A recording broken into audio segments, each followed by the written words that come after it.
ஆமேன். அல்லேலூயா. உங்கள் யாவருக்கும் என்னுடைய அன்பின் வாழ்த்துக்கள். மார்க்கு புஸ்தகம் 11வது அதிகாரத்தில் பெத்தானியா கிராமத்துக்கு போயிட்டு ஏசப்பா வருகிற பொழுது அவருக்கு பசி உண்டாயிடுது. 12, 13, 14 வசனங்கள். 11ல் மார்க்கு 11ஆம் அதிகாரத்தில் 11, 12, 13 வசனங்களை நீங்கள் படித்து பார்த்தீங்கன்னா தெரியும். அவருக்கு பசி உண்டானோன்னே ஒரு அத்தி மரம் தெரிகிறது. நல்ல தழைகள் உள்ள பசுமையாக இருக்குது அந்த மரம். அதை பார்த்துட்டு கிட்ட போய் கனி அதில் பழம் இருக்கா சாப்பிட்லாமான்னு பார்க்குறாங்க. அதில் பழம் இல்லை. உடனே ஏசப்பா என்ன சொல்கிறாங்க, இனி ஒருபோதும் ஒரு காலம் உன்னிடத்தில் பழம் இருக்காது, கனி இருக்காதுன்னு சொல்கிறாரு. பிறகு அவர் பெத்தானியா போயிட்டு திரும்பி வரும்போது இயேசு கிறிஸ்து சீஷர்கள் சொல்கிறாங்க, ரபி நீங்கள் சபித்த அந்த அத்தி மரம் பட்டு போயிட்டுன்னு சொல்கிறாங்க. பாருங்கள், இந்த அத்தி மரம் என்பது நம்ம தான்.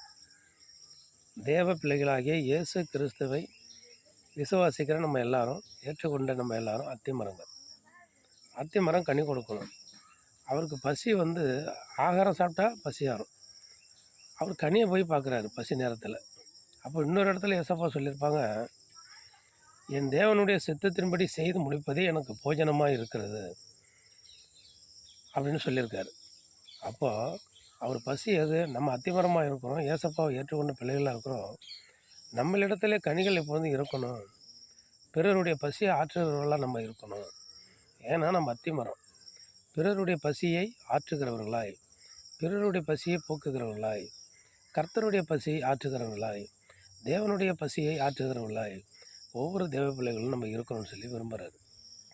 அப்படி தேவனுடைய பசியை, தேவனுடைய கர்த்தருடைய பசி என்னன்னு தெரியாமல் நம்ம இருந்தோம்னா பட்டு போகிற மரமாக இருந்துருவோம். அது எதற்கும் பயன் கொடுக்காது. அதனால் கர்த்தர் நம்ம ஒவ்வொரு ஏசப்பா பிள்ளைகளாகிய நம்ம ஒவ்வொருத்தரும் அத்திமரம். இந்த அத்திமரம் பிறருக்கு பல வகையான கனிகளை, பழங்களை கொடுத்து அவர்களுடைய பசிகளை ஆற்ற வேண்டும்.